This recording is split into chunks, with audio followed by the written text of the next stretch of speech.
Hey everyone, I wanted to show you just a quick update on my garden. My Facebook Lives haven't really been working very well because I've got some bad connection here, but if you hear background noise, it's these ladies and this dude. But I'm here in Charleston, well, just outside of Charleston, South Carolina, Somerville. I'm in zone 8B. That's my growing zone. And I don't even know what day it is today, to be honest. It's like April 20-something. Amid the COVID-19 homeschooling, just thing. So, lost track of days and months, to be honest. But this is what's growing right now, mid-April for us. This is the giant Ford hook shard that I've recently grown. This is the first year for it, and I am like loving this variety. You can see how big it is. So there's some here. It does so good. Very little pests. There's some here. This is a red Russian kale plant that has just exploded. It's doing so great. You know, just for comparison, my hand there. Thank you for your background noise.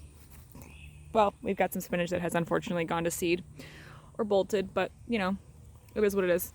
We've had some weird, really hot days here. Got some onions and some lettuce, some romaine, some red romaine. I've got a different type of kale here.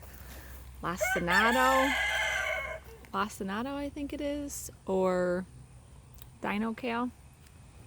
Oh, look, you've got a little eggshell. I wonder where that came from. Huh. Maybe it came from a tree. Got some trees up here. Hopefully it had hatched. Anyway, okay, so we have, let's see, Napa cabbage, which grows so good. You can see how big it is. This is like the size of my scissors, right? For comparison, it just explodes. You can sometimes I'll take off these outside leaves if they get kind of gnarly looking and feed them to the chickens. So they're gonna have super delicious, I mean, I could totally eat this right now, but I share with my chickens because they give me eggs, and the more nutritious food I give them, the more nutritious food I get back. Okay guys, I'm gonna give it to you. Hold on, chill. Look, they're trying to peck it through the fence. I do feed them, I promise. They have full feeders inside, and we just threw them 3 things of scratch this morning. They're just fatties. They're well cared for and super spoiled and demand treats. But yeah, nothing goes to waste here. Even these little weird ones I'll throw in there for them, or my compost, one or the other. But the head of Napa cabbage here is kind of growing. You can see it forms the tighter heads in the middle, and I got a 3.5 pound head of cabbage during the winter, and that's pretty much, oh, I got fire ants all over my scissors now. If anyone knows how to get fire ants out of the garden, please share your tips, because I am struggling with that. Organic, of course. Everything has to be organic and safe to eat. Okay, then I have my tot soy, which is doing so wonderful. Like, it's beautiful. You could totally grow this as an ornamental, quote unquote, ornamental plant in the front, and your HOA would have no idea. Go out and eat your front flower bed, right? I'm getting a little bit of a pest in here. Something's chewing on it. We'll have to take a look here and see. Looks like maybe some flea beetle. But that's okay. There's some natural things I can put on this to help with that. Some beets. Got some red beets and some yellow and maybe some orange in there. I don't know. But they're coming along. Getting a little bit of a bulb to them. So that's this bed. I got a couple straggly carrots that are almost done there. We have purple top turnips here. These are also just starting to bulb up, as you can see. Some of them bulb and some of them aren't, so I'm trying to figure out what the rhyme or reason is to that. I've been growing lots of new things and just learning how to grow everything. Just to pull the dirt away and look and see how they're doing down there. Okay, here's one that's starting to bulb up. If you can see it down in there.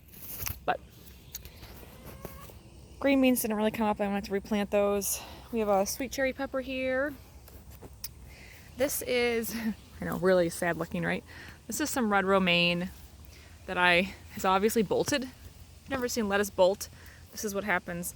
It turns into this giant long stalk that comes from the middle, and then it will go to flower. So I'm leaving this in my bed right now. One, because the flowers are kind of pretty, and two, I'm trying to get some seeds out of this. So I do all open pollinated heirloom varieties, and so hopefully I'll be able to take these ones. So these have flowered, and once they flower, the flowers die, and then they turn into these little fuzzies, and these fuzzies will get carried away in the wind. But just like a dandelion, if you pluck these, look at that. That's all seed that now I can save and I can regrow. So that's the purpose of that. And obviously you can tell if all these were flowered in seed, there'd be thousands of seeds here. But I just need a handful of them to mature and dry. I'm actually going to go ahead and pick these all off after the video. I just grab the fuzzies and pull out. And there's one there. I might have left a couple in the seed pod. You can also just snip off the entire seed head, the pod here, and then let them dry inside and then pull them out after they've completely dried. That's probably the better option. But that's what that is. I've got myself some red romaine seeds now. So that's pretty awesome. Free seed. The more expensive stuff, like this unique red and heirloom and all of the things that I actually really love to grow, it's one of the best perks about growing your own garden, is that you can grow cool things like red lettuce and tot soy and things that you don't normally find in the grocery store for whatever reason, shipping or just, demand. But you can save seeds like this, and these seeds tend to be a little bit more expensive, obviously. I can grow my own and save my own, and that's amazing. So just by leaving one little plant like that, I've replenished my seed stock. Oh, you see how that... It's exactly what those little fuzzies are. The wind wants to take them and spread them. So I'm going to hold on to these ones tight. I've got some cauliflower here. I'm not sure if it's going to do anything. It looks like it's starting to bunch up and maybe start to head. These might get pulled for some warmer season stuff. It's getting so warm here. Look at this kale plant. This kale plant is insane. I have cut so much kale off of this thing you would not even believe. This is one plant, and you can see how big it is. It has been such an amazing producer, very little maintenance, and every time I cut off a stem, every one of these little notches is where I cut a branch from, like this. Okay? It regrows new leaves, and in some cases whole new kale stems. So you see how it grew another kale stem here and there and here. It just, the more you cut it, the more it grows. It's insane. And I've learned to make some, just dehydrated kale chips and then powderize it, and I throw that stuff in everything. We would never eat the amount of kale. We would never eat kale, period. Okay? Let's just be honest. But by doing it this way, growing it and then making it into powder, I'm able to sneak it into all my foods. And I tell my kids now, because they see it sometimes, and I'm like, it's kale powder. I'm like, oh, okay. What's that green stuff? It's kale powder.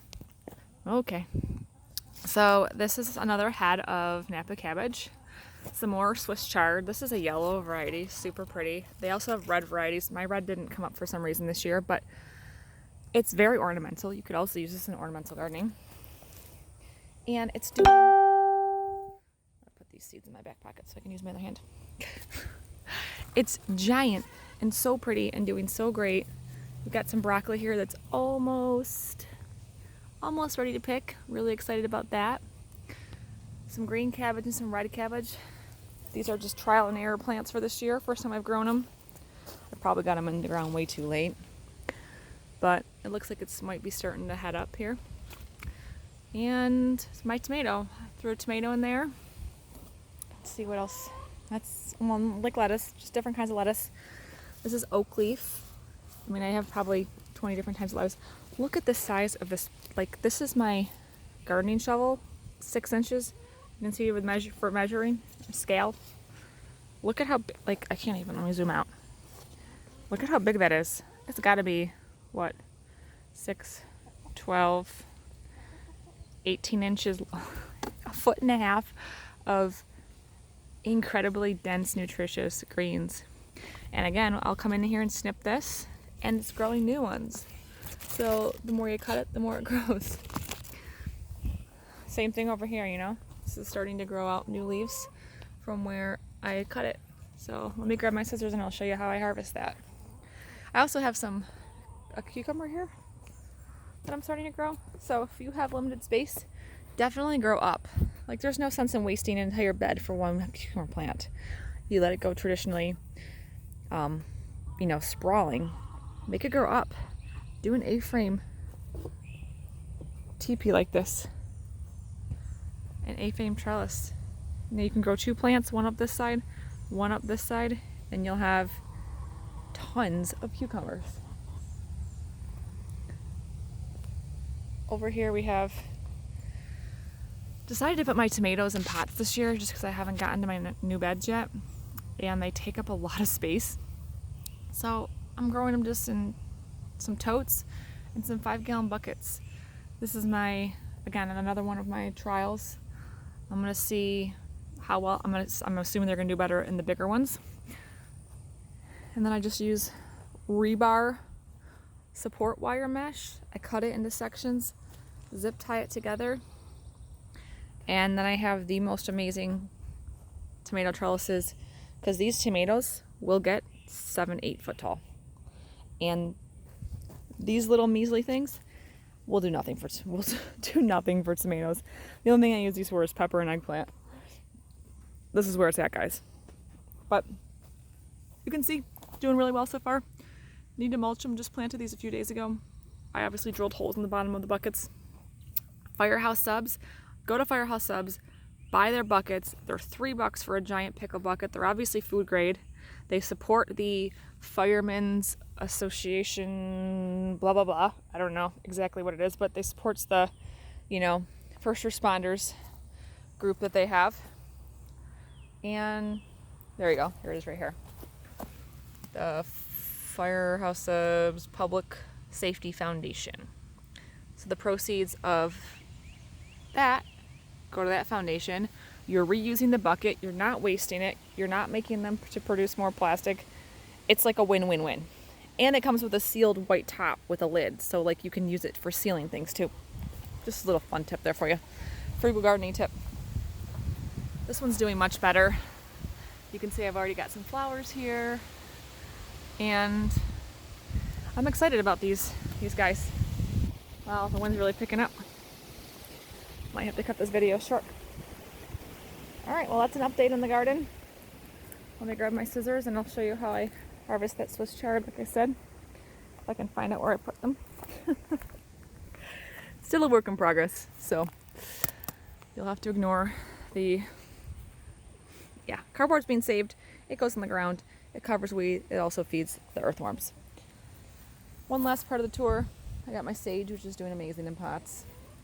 And I've got my strawberry, little strawberry bed, which I've obviously need to double, triple, quadruple in size. But it's good for right now. It gets us little snacks for like, these are a fun little art project for kids. But it gets us a few little strawberries for our cereal in the morning or oatmeal or whatnot. But let's go pick some Swiss chard. This is the Ford Hook variety. I already picked this leaf before I went on camera. But all you go in here is just with scissors and just snip it at the base. There you go. Everything here is edible, stems and the leaves. If you do it in stir fry, I cut up the stems first, saute those just for a second more, and then throw in the greens to wilt. You won't even taste them. It's not bitter. It's very, very nutritious and is a family favorite in our house. So I'm gonna go ahead and just chop off this. Like, you don't even, and you can see so much of this plant that's left. And I can go over there and get some more too, but that's it. That's how easy you do it. How easy it is to do, I guess, rather. And that's delicious greens for our family. Look at these guys. They're like, ooh, snacks? More snacks for us? I know, you guys want more snacks. This stuff is for me. All right, I have upgraded to a laundry basket for my harvest. Those little tiny baskets are just too small for me now. I'm just bringing in too much stuff, which is an amazing problem to have. I recognize completely. All right, let's see what else we got here. We can get some tot soy. Tot soy is the same thing. You just want to clip it. Sorry, it's hard to do with one hand here.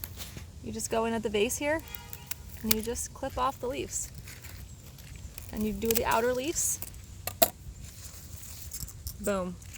This is one of the, Google it, tot soy, Tatsoi. Tot soy is one of the most nutritious vegetables on the planet. It has far more calcium than milk, and like, I don't know, I'll have to post the facts about it. It's like more vitamin C than a bunch of oranges, and it's insane. So Google this. This is so worth a spot in your garden. And I'm just going around and I'm just clipping the outside edges here. You can see I just went in here and I just clipped off the little outside leaves. And you can't even tell I took anything from it. But I'll just go and I'll just clip the outside ones, leaving the middle to continue to grow. New leaves will grow from the middle of this rosette. And it's a really beautiful plant. Very dark green and very mild in flavor. It's not bitter. You can go in here with your hands too sometimes and just rip it off like that. It's not bitter. It kind of reminds me of spinach a little bit. And when you saute it up, you don't even taste it. This is coming from somebody who hates everything that's like green, and I know, I'm like a do as I say, not as I do kind of person when it comes to nutrition. It's a work in progress every day for me, but finding things like this that aren't bitter and that can really, if I'm gonna eat something green, I want it to really count. So just a handful of little, look at that. I only picked off a few of the outside leaves. I've got a whole handful of stuff I could add to a stir fry. And a plant that is still thriving and growing and huge, and you'd barely even notice I took anything from it. So it's deceptively productive. And I hope that you guys will give it a try, because these are 3 by 8 foot beds. You can see, again, sorry for all the mess here. I've been cleaning up a little bit. But you can see how much you can grow in just one little 3 by 8 foot bed.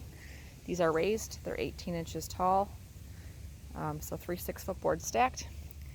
And I'm gonna be getting ready to build a few more over here. So stay tuned and I will show you guys the process. I'm gonna try to do a step-by-step tutorial on that to show you guys exactly how I make them during this time of what I'm calling a victory garden resurgence.